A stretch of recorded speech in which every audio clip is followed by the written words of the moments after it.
있다는 말이죠. 그 인생은 뭔가 목마르고 추구하고 갈증한 바가 있어야 그 사람이 어떤 면에서 보면 건강한 사람이에요. 예를 들면 병든 사람은 목마름이 없습니다. 건강하지 못한 사람은 목마를 이유가 없어요.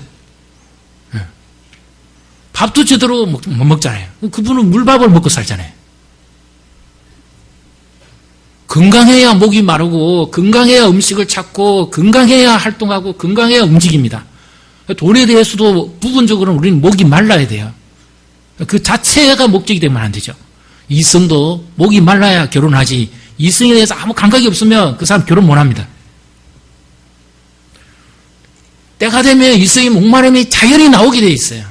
하나님께서 만든 사람은 짝을 이루고 배필을 만나서 가정을 이루게 되기 때문에 자연히 그 목마름이 있어야 됩니다. 그 목마름이 없다면 천사같이 살거나 아니면 독특한 케이스예요. 우리 자녀들이 그런 목마름이 있어야 돼요. 그래 해야 하나님 앞에 결혼을 위해서 기도하고 그리고 하나님 찾고 부르십시오. 그래서 하나님 우리 인생의 일대의 중요한 시점에는 하나님이 우리에게 목마름을 주시는 거예요. 그 목마름 때문에 나오게 만드시는 거죠. 그리고 하나님을 더 갈구하고 찾게 만드는 거죠. 건강을 위한 목마름도 있어야 건강의 소중함도 알고 또 그래서 하나님 주신 은혜도 알고 힘을 가지고 살아가지요. 환경에 대한 목마름도 있어야 됩니다. 우리는 이 목마름 자체가 너무 부정적으로 생각하면 안 돼요. 이거는 괜찮은 겁니다. 좋은 거예요. 그런데 이것이 목적보다도 이게 더 앞서면은 이제 여기에는 곤란한 일이 생기는 거죠. 하나님은 우리의 연령에 맞게 또 우리의 인생에 맞게 제각기 맞는 목마름을 주십니다. 공부하는 학생은 공부에 대한 목마름이 있어야 공부를 하죠. 공부에 대한 목마름이 없거나 학문에 대한 목마름이 없는 사람 공부 안 합니다. 엔지니어는 기술에 대한 목마름이 있어야 돼요. 남들보다 어떻게 했으면 내가 좀 더 탁월할 수 있을까? 그 연구도 하고 분석도 하고 이런 목마름이 있어야 됩니다. 인생은 목마름이 어떤 목마름을 가지냐 살아서 결정이 나는 거예요. 그래서 바라기는 선한 목마름, 좋은 목마름을 가지시기를 축복합니다. 그만큼 내가 가려야 동기가 부여되고 그만큼 찾고 추구하게 되는 겁니다. 결혼해야 되는데 돈 한 푼 없이 어떻게 결혼하겠어요? 사업을 해야 되는데 돈 없이 어떻게 사업을 하겠습니까? 추구해야죠. 갈망해야 돼요. 목이 말라야 됩니다. 그러나 가장 고상한 목마름을 가지시기를 바랍니다. 육체의 목마름, 물질의 목마름, 이성의 목마름, 또 미래에 대한 목마름도 있어야 되지만 가장 고상한 목마름은 우리 내면 안에 있는 목마름이고 그것은 영적인 목마름입니다. 하나님이 우리에게 목마름을 주신 이유는 그 목마름을 통해서 하나님이 주시는 영적인 이 목마름을 다른 어떠한 것하고도 바꿀 수 없는 하나님을 알고 싶고 말씀을 알고 싶고 더 가까이 하고 싶은 그 목마름을 하나님이 주시는 거예요. 그래서 하나님 앞에 나오게 하는 거죠. 이 오늘 본문이 바로 그렇지 않습니까? 예를 들면 이스라엘 백성들이 출애굽해서 광야, 신광야라고 하는 그 지역에 도착합니다. 이 광야의 폭이 어느 정도 되는지 한번 상상해 보십시오. 이 반석에서 물이 나와서 다 마시게 했는데 지금은 조금 다릅니다. 수치가. 그러나 한때 거의 정확한 통계입니다. 어느 정도만큼이냐? 마신 물의 분량이 우양도 마시고 이스라엘 백성이 장정만 60만 명이면 남녀노소 합하면 좋기 200만에서 300만입니다. 그러면 우리나라의 대표적인 도시가 하나 있죠. 어디입니까? 대구입니다. 대구 강력시의 시민들이 이 광야에서 물을 다 마셨다고 생각하면 돼요. 그리고 이들의 폭의 거리는 집을 장막을 짓고 사는데 뭉쳐서 사는 그 폭의 거리는 대구 집값이 안 하고 움직인다 생각하면 됩니다. 그러면 이 반석에서 물이 나왔는데 아니 거기에 무슨 저수지가 있었던 것도 아니고 어떤 물줄기가 있었던 것도 아니고 아니, 어떻게 이 많은 사람이 다 마시고 목이 마르지 아니했고 더군다나 우양까지도 어떻게 물이 다 나왔단 말입니까? 아니, 어떻게 이런 일이 있을 수 있습니까? 물방울 한 방울 혀 떨어뜨린 것도 아니고 충분히 먹고 마시고 조금도 갈증이 안 날 정도로 하나님께서 그렇게 해주셨다는 거예요. 근데 본문을 좀 더 잘 보시면 그들의 목마름을 아시고 하나님께서 모세에게 말씀하십니다. 그러면서 한 곳을 지명합니다. 어디로 지명하느냐? 네 지팡이, 나일강을 치던 네 손에 지팡이를 들고 있는 그 지팡이를 들고 내가 지목하는 곳으로 오라는 겁니다. 자, 6절입니다. 6절 같이 읽습니다. 내가 호렙산에 있는 그 반석 위 거기서 네 앞에 서리니 너는 그 반석을 치라. 그것에서 물이 나오리니 백성이 마시리라. 모세가 이스라엘 장로들의 목전에서 그대로 행하니라. 근데 이 말씀은 맞죠? 근데 이거 잘 생각해 보십시오. 지금 하나님이 반석 위에 내가 쓸 테니까 여러 광야에는 얼마나 반석이 많습니까? 크고 작은 돌이 얼마나 많아요. 그런데 하나님이 지정하신 한 곳입니다. 분명히 그곳에 내가 있을 테니까 너는 네 지팡이를 들고 그 반석을 치라는 겁니다. 아니 이거 말이 안 되잖아요. 하나님이 거기 서 계신데 그걸 지팡이를 두드리면 어떻게 한단 말이에요? 지팡이가 부러질 정도가 아니라 지팡이가 닿기도 전에 모세가 안 죽겠습니까?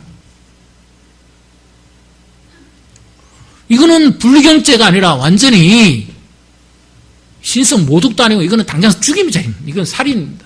바로 그대로 실형으로 죽어야 돼요. 그런데 하나님께서 어떻게 이렇게 엄청난 무리한 요구를 하십니까? 우리는 계란으로 바위 친다는 이야기도 아시잖아요.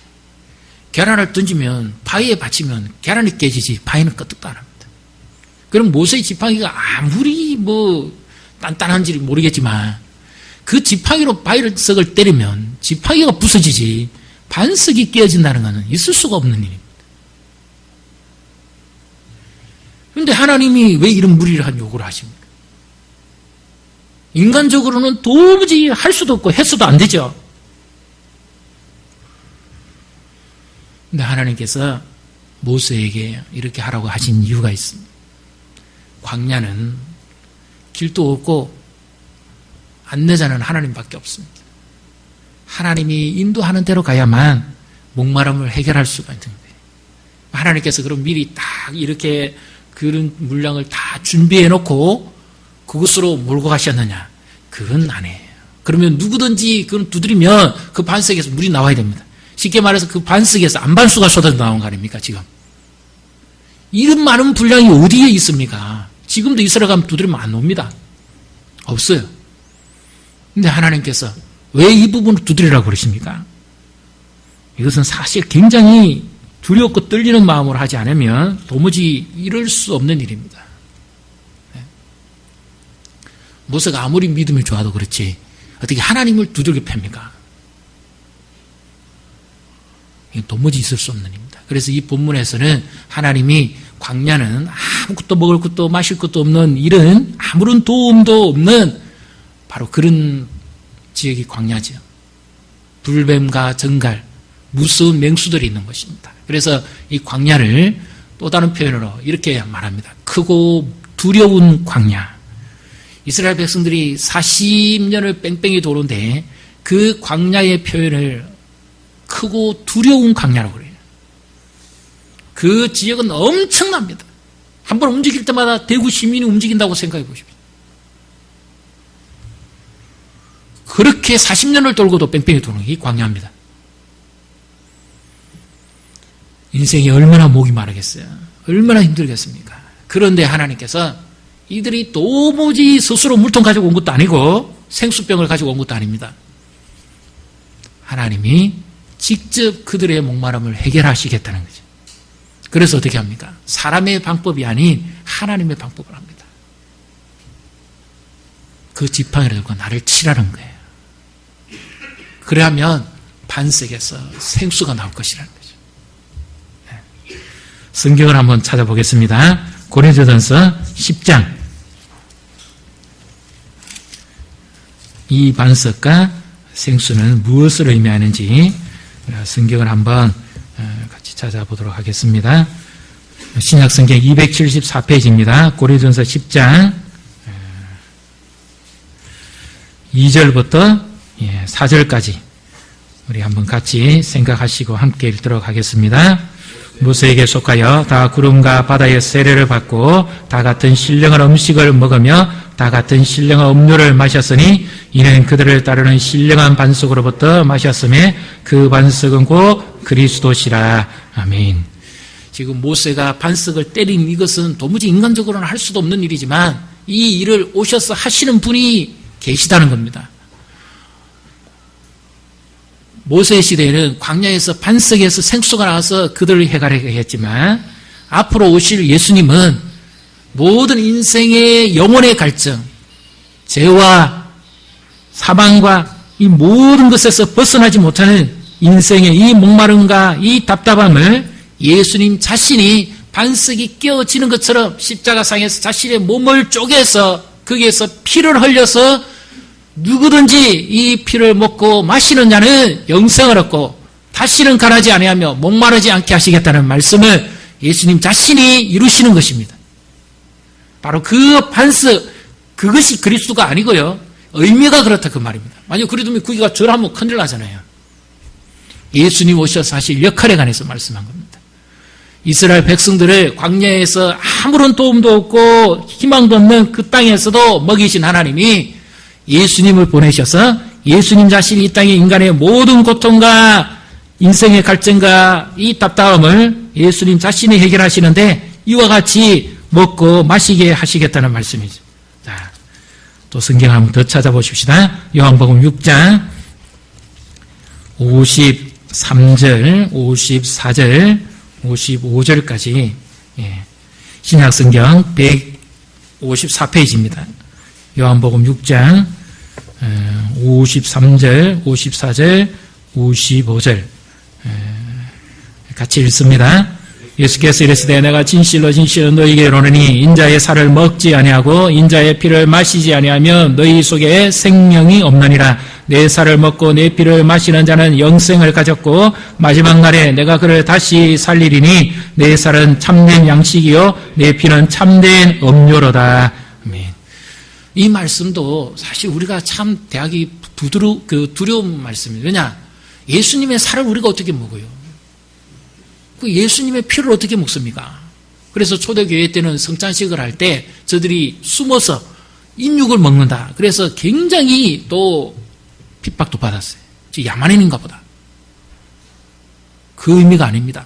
예수님이 십자가에서 대속의 제물이 되셔서 나를 대신해서 죽어주시고 그 피로서 말미암아 내 영혼이 정결하게 되고 그 예수님을 믿을 때 우리는 영생을 가진 줄로 믿습니다. 그래서 우리의 궁극적인 목마름은 육체적인 목마름, 물질의 목마름, 환경의 목마름, 인생에 대한 목마름, 여러 가지 목마름이 있는데 그 모든 목마름 가운데 가장 근원적으로 채워질 목마름은 영혼에서부터 나오는 목마름이에요. 이 목마름이 채워지지 않으면 다른 것들이 상대적으로 더 목마르러 보이는 것 같아요. 그러나 하나님은 우리에게 더 선한 본질적인 목마름을 채워주시고 그리고 예수님이 어떻게 하십니까? 빈들에서 아무도 먹을 것이 없을 때 예수님 따라다니면서 3일 동안이나 굶주린 이 군중들을 그냥 돌려보지 못해서 예수님이 너희 중에 먹을 것이 있는가 살펴보라 그랬었을 때 이 안드레가 한 손인이 먹게 되는 도시락 멸치 2마리 보리떡 5개 가지고 있는 이 까끌까끌한 음식입니다. 보리떡이라 해서 특별한 게 아니고 굉장히 먹기에 까끌까끌한 찌꺼기로 만든 그 보리떡 그리고 물고기 이것도 생선이 아니고 우리로 치면 멸치 정도에 되지는 아주 조그만 그 생선에 불과할 뿐입니다. 한 끼 어린아이 식사 분량밖에 안 돼요.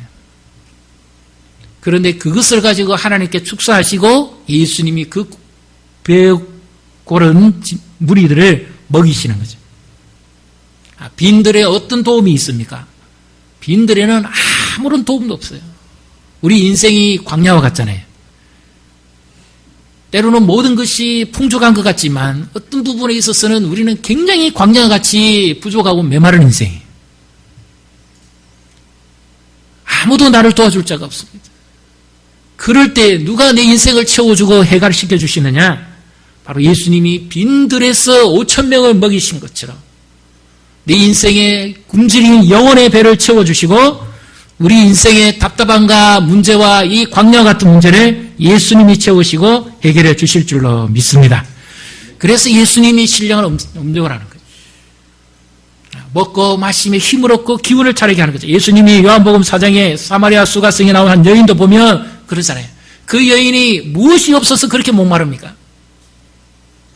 그 여인은 다른 사람들의 눈을 피해서 그 뜨거운 낮 12시에 물길을 오를 수밖에 없는 자기만의 인생의 갈증이 있습니다. 풀리지 않는 문제가 있어요. 돈이 없었던 것도 아닌 것 같아요.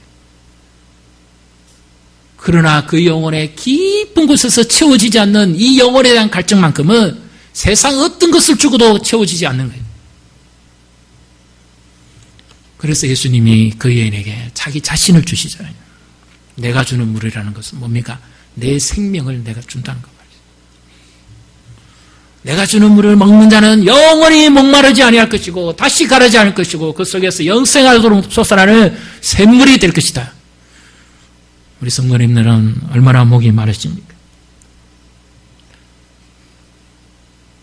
예수님을 먹고 예수님을 마시고 예수님과 함께하는 삶이 가장 복 있고 가장 기쁨인 줄로 믿으시기를 바랍니다. 그리고 예수님이 채워주셔야 돼요. 내 인생을 내가 못 채우잖아요. 내 인생을 내가 스스로 해결할 방법이 없습니다. 우리는 다 재성을 가진 사람이고 바람은 있어도 채움은 우리에게 없어요. 다 채워지지 못하는 문제가 있고 아픔이 있어요. 그것을 영원히 채워주실 수 있는 유일한 한 분은 예수님밖에 없어요. 죽음에 놓인 나를 건지시고 영생에 이르게 하신 그 예수님만이 진정 나를 건져내시고 나에게 진정한 인생의 영혼의 만족감을 주고 기쁨을 주시는 분인 줄 믿으시기를 바랍니다. 그래서 예수님과 함께하는 삶이 가장 복되고 아름다운 삶이죠. 그래서 예수님은 바로 광야에서 그 이스라엘 백성들을 먹이신 것처럼 자기 자신을 제물로 주시고 피로 주시고 그래서 우리가 조금 이따 찬송할 겁니다. 만세반석의 열리니 그 돌덩어리가 아니고 예수님 자신의 몸을 쪼개고 피를 주셔서 지능바다도 붉고 감출 수 없는 더러운 죄를 깨끗하게 씻어주심으로 우리 인생을 정결하게 하시죠. 바라기는 하나님께서 주시는 이 목마름이 크면 클수록 예수님을 더 깊이 알아가게 되고 우리의 삶은 질적으로 더 아름답게 변하게 되는 줄로 믿습니다.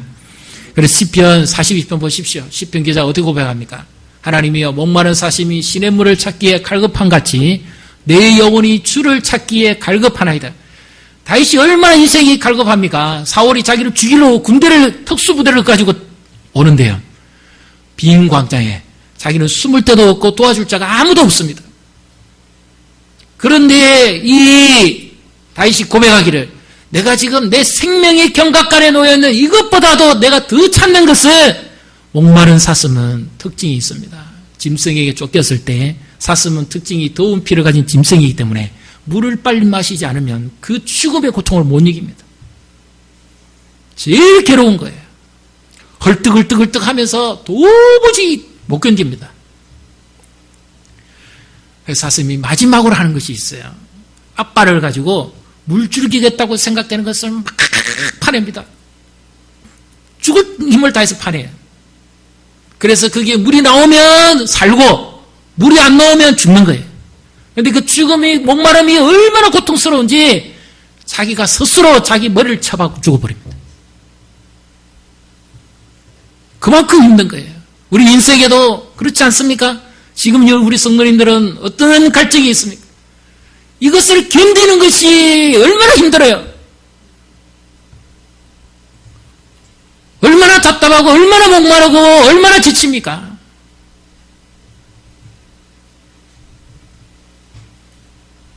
이것을 근원적으로 누가 해결해 주시냐? 예수님만이 해결하십니다. 예수님만 우리의 진정한 영혼의 만족감을 주고 기쁨을 주시는 줄로 믿습니다. 그래서 그 목마른 사슴이 찾는 것처럼 하나님을 갈망하고 하나님을 찾는 자에게 하나님은 가장 좋은 것을 주시고 더 나은 것을 주실 줄로 믿습니다. 그래서 바라기는 영적인 목마름과 선한 목마름을 가지십시오.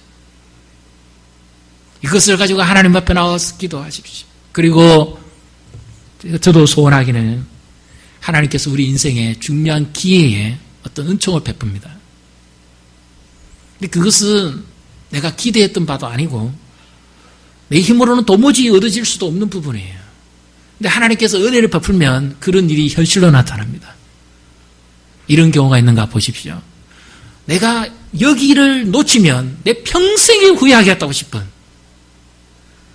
지금 내가 굉장히 뭔가 목마른데 사업이든지 직장이든지 자녀 양육이든지 아니면 무엇이든지 어느 한 분야에 굉장히 목마른데 이것을 놓치면 내가 평생 후회하겠다고 싶은,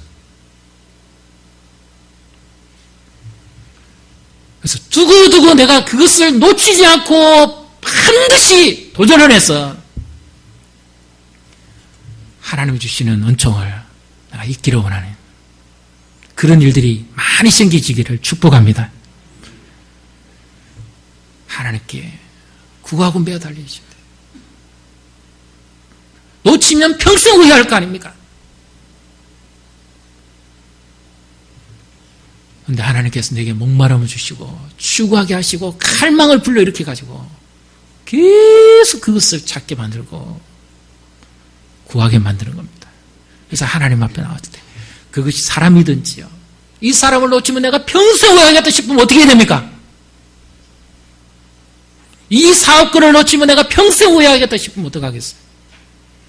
이 선택을 놓치면 내가 평생 후회하겠다. 그 마음 누가 주셨을까요? 하나님이 이미 내 안에 갈증으로 주신 겁니다.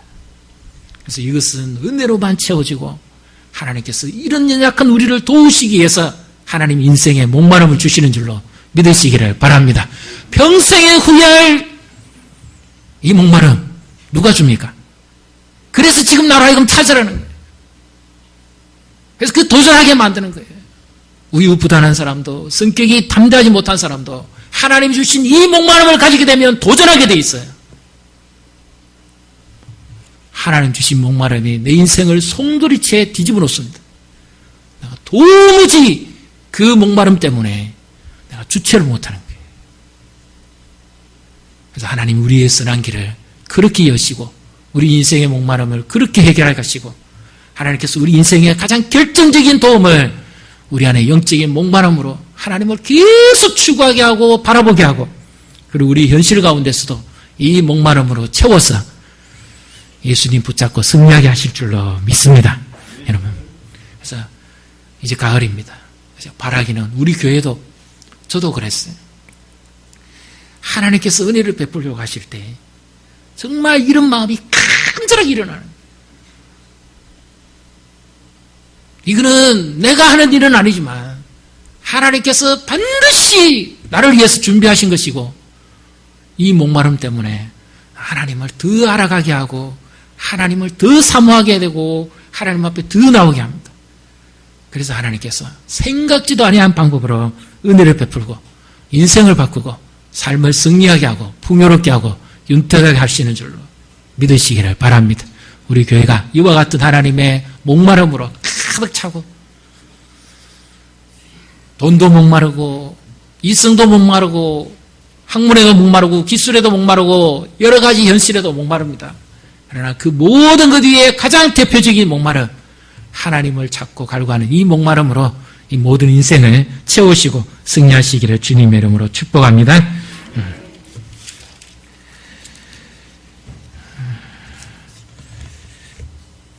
기도하겠습니다.